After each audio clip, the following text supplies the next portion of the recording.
It made the freckles on Red's face stand out even more. Side by side in photos. Literally side by side. They were almost the exact same height, down to the highest standing hair, though Red's was dark blonde where Maddie's was more light brown, a shade or two separating them. Red always had hers tied back, loose bangs at the front that she'd cut herself with the kitchen scissors. Maddie's was untied and neat, the ends soft in a way Red's never were. "I'm the one asking questions. You're the one with the person, place, or thing," Maddie prompted. Red nodded slowly. Well, even if Maddie also liked to sleep on the left, at least they weren't on the bunks. "I've asked 7 questions already," Maddie said. "Great." Red couldn't remember her person, place, or thing. But really, they'd been driving all day, setting off from home around 12 hours ago. Hadn't they played enough road trip games? Red couldn't wait for this to be over so she could finally sleep, whether left side or right. Just get through it. They were supposed to arrive at Gulf Shores around this time tomorrow, meet up with the rest of their friends. That was the plan. Maddie cleared her throat. "And what answers did I give? Remind me?" Red said. Maddie breathed out, an almost sigh, or an almost laugh, hard to tell. "It was a person, a woman, not a fictional character," she said, counting them off on her fingers. "Someone I would know, but not Kim Kardashian or you."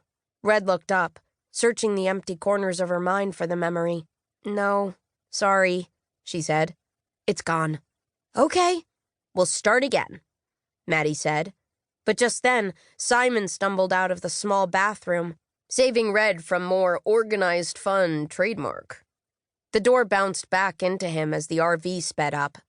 "Simon, have you been in there this whole time?"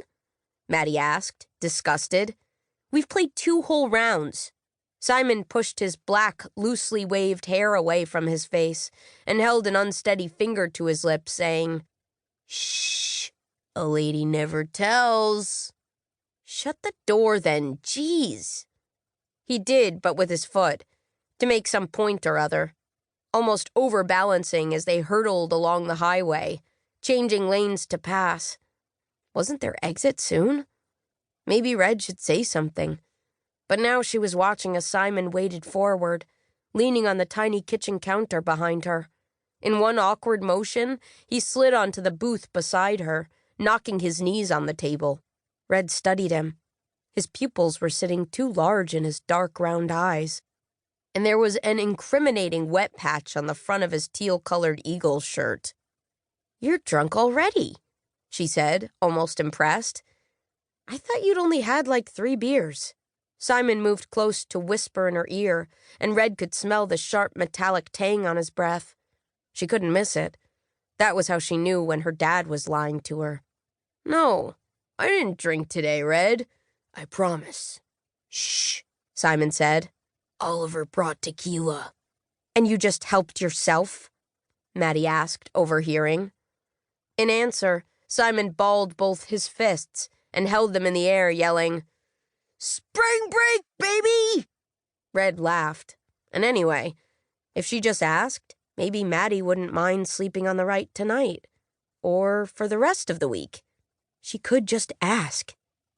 "Oliver doesn't like people touching his things," Maddie said quietly, glancing over her shoulder at her brother, sitting just a few feet behind her in the front passenger seat, fiddling with the radio as he chatted to Raina in the driver's seat.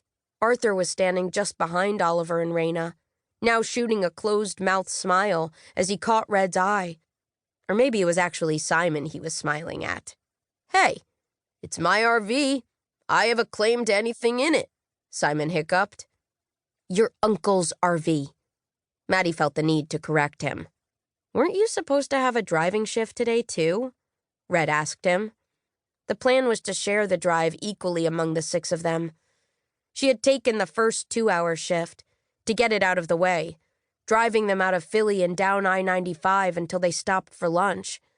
Arthur had sat with her the whole time, calmly directing her, as though he could tell when she was zoning in and out, or when she was panicking about the size of the RV and how small everything looked from up here. Mind readers everywhere, clearly. But she'd only known Arthur 6 or 7 months.